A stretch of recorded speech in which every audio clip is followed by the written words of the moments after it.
Kalau Anda orang Jakarta, pasti tahu soal bus Metro Mini. Bahkan tidak sedikit yang punya kisah tersendiri tentang bus sedang yang satu ini, seperti kecopetan, desak-desakan, dan lain sebagainya. Oke, dikabarkan bus sedang seperti Metro Mini dan Kopaja yang sudah tua dan bobrok tak akan beredar dan terlihat lagi di Jakarta. Kepala Bidang Angkutan Jalan Dinas Perhubungan DKI Jakarta menyatakan revitalisasi bus berukuran sedang yang sudah tua dan bobrok telah berakhir. Sebab mulai 1 Januari tahun 2019 lalu, hanya bus berusia di bawah 10 tahun saja yang boleh beroperasi di ibu kota Jakarta. Ini merupakan salah satu langkah revitalisasi berupa penggantian bus, yang merupakan amanat peraturan daerah nomor 5 tahun 2014 tentang transportasi. Tepatnya pada pasal 51, dalam aturan itu menyebutkan masa pakai bus sedang maksimal 10 tahun saja.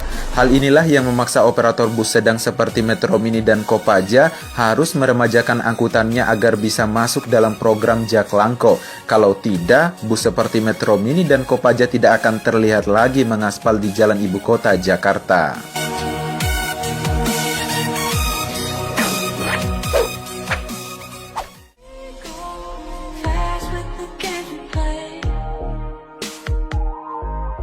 Metro Mini adalah salah satu tipe bus di Jakarta yang lebih dikenal dengan warna khas merah, oranye, dan biru dengan garis putih di tengahnya. Panggilan bus ini juga menjadi nama perusahaan PT Metro Mini sebagai badan penyedia jasa angkutan kendaraan umum yang beroperasi khusus di daerah Jakarta. Sejarah Metro Mini pada awalnya tidak langsung bernama Metro Mini, dulu pun tidak langsung berwarna oranye biru yang ditahu banyak orang sekarang ini. Metro Mini diperkenalkan pada tahun 1962 oleh Bapak Gubernur Sumarno di Jakarta atas instruksi Presiden Soekarno. Tujuan awal dioperasikannya bus ini adalah untuk kebutuhan transportasi peserta pesta olahraga negara-negara berkembang saat itu di Jakarta. Moda transportasi massal baru beralih dari kereta listrik yang dioperasikan oleh Pengangkutan Penumpang Jakarta atau PPD yang dihentikan pada tahun 1960. Dan bus pertama yang dioperasikan oleh PPD adalah bus Leyland bantuan dari Australia, tepatnya pada tahun 1956.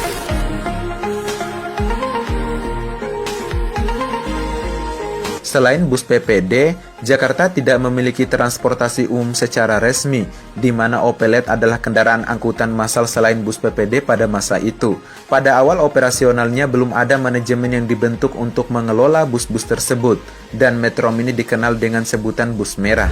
Setelah pesta olahraga usai, bus-bus merah ini tetap beroperasi, dan Bapak Gubernur Heng Ngantung pada tahun 1964 dititipkan kepada perusahaan swasta seperti Arian Indonesia Transport, namun tak mampu dikelola dengan baik.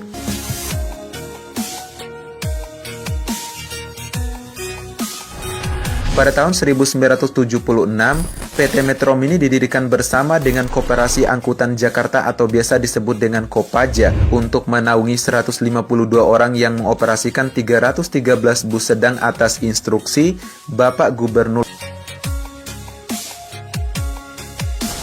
Menurut Malsiantar Nainggolan, salah satu komisaris perusahaan PT Metro Mini pada tahun 1976, bentuk bus awal pada tahun 1962 adalah seperti roti tawar dengan gembung di bagian moncong depannya. Jenis bus ini adalah bus robur buatan Jerman Timur dan mengisi trayek-trayek kosong yang tidak ada bus, dikarenakan dihentikannya tram. Setelah PT Metro Mini dan Kopaja diresmikan pada tahun 1978 oleh Bapak Gubernur pada saat itu, armadanya diminta untuk diremajakan. Mulailah bus robur digantikan dengan bus-bus Mitsubishi buatan dari Jepang. Pada tahun 1990, Metro Mini menguasai 60 trayek di Jakarta dengan 3.000 unit armada bus pada saat itu. Pada tahun 2016, dikarenakan berbagai permasalahan internal perusahaan yang dimulai pada tahun 1993 yang berimbas langsung pada buruknya pelayanan dan operasional Metro Mini. Dari 60 trayek hanya separuh yang masih aktif dan jumlah armada menyusut menjadi 1.000 unit bus dari sebelumnya 3.000 unit armada karena sebanyak 1.600 bus telah disita oleh pemerintah Provinsi DKI Jakarta. Selain itu ada yang membuat Metro Mini jadi bahan omongan karena karena kelakuan supirnya yang kerap ugal-ugalan di jalanan.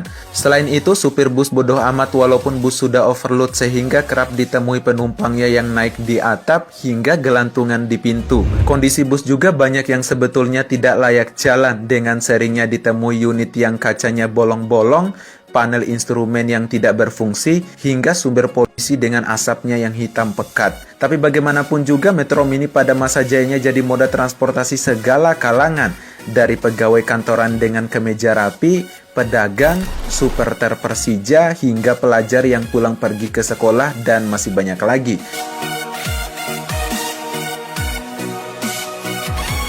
Di era kepemimpinan Bapak Basuki Cahayapurnama atau Bapak Ahok, keberadaan Metro Mini dan Kopaja mulai tersaingi dengan adanya Transjakarta. Selain itu, Peraturan Daerah Nomor 5 Tahun 2014 tentang transportasi mengamanatkan semua angkutan umum harus diremajakan setelah 10 tahun. Karena rata-rata Metro Mini dan Kopaja berusia di atas 10 tahun, maka Bapak Ahok yang saat itu jadi gubernur ingin pemilik kendaraan tersebut bergabung di bawah bendera Transjakarta. Tapi pemiliknya keberatan karena tidak sanggup jika harus membeli armada baru. Selain itu, Bapak Ahok meyakini bus yang beroperasi memang sudah tak layak jalan dan dikendarai secara ugal-ugalan. Bapak Ahok kala itu sudah bersiap untuk penghelatan Asian Games 2018, membuka rute-rute yang dilayani Metro Mini dan Kopaja untuk mematikannya secara perlahan. Ia bahkan berjanji saat Asian Games 2018 tak ada lagi Metro Mini dan Kopaja yang rupanya jelek. Tapi pada akhirnya pemerintah mentoleransi keberadaan Metro Mini dan Kopaja, meskipun begitu permasalahan antara bus-bus tersebut sering terjadi dengan Transjakarta. Ini disebabkan trayeknya diserobot Transjakarta padahal mereka punya izin yang telah diperpanjang. Mereka tak sanggup membeli kendaraan baru dan memilih menjual armadanya menjadi rongsokan dan alih usaha. Ironinya Metro Mini muncul dan berkembang karena adanya Asian Games dan pada akhirnya redup karena Asian Games pula. Oke, demikianlah perjalanan bus Metro Mini dan Kopaja. Dan apakah kalian yang nonton video ini punya pengalaman dengan bus Metro Mini dan Kopaja seperti kecopet, desak-desakan, naik di atap, dan lain sebagainya? Komen di bawah ya. Kalau suka videonya silahkan di-share, jangan lupa like, comment, and subscribe, dan sampai jumpa di next video.